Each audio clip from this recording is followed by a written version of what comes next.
Alors, il y a eu un gros débat sur cette question. L'orthorexie est-elle un trouble des conduites alimentaires ou pas? Je vous dirais que le consensus mondial actuel, plutôt, c'est pour dire que, ça n'est pas une entité clinique officielle, c'est-à-dire ça veut dire que ça n'est pas une maladie reconnue.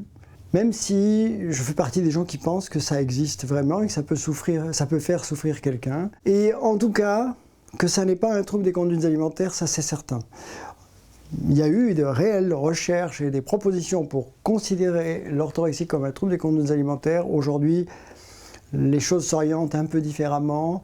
Donc il s'agit plutôt d'une préoccupation excessive centrée sur le caractère sanitaire, c'est-à-dire la qualité pour la santé des aliments, et ça n'a que très peu de rapport avec les troubles des conduites alimentaires.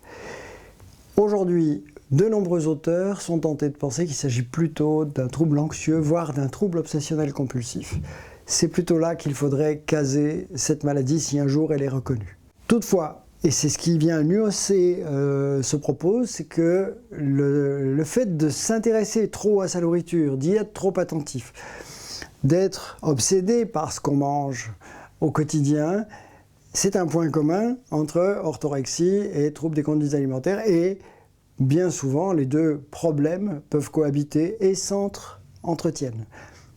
Donc oui, la dimension orthorexique qui existe associée aux troubles des conduites alimentaires doit être prise en compte et doit être traitée spécifiquement, et plutôt comme un trouble obsessionnel. Donc on aide la personne à s'affronter à ses peurs, à le faire à petite dose au début, puis vérifier qu'elle peut enfreindre cette règle progressivement sans être mise en danger, ce qui va lui permettre petit à petit de reconquérir une liberté alimentaire qu'elle a perdue.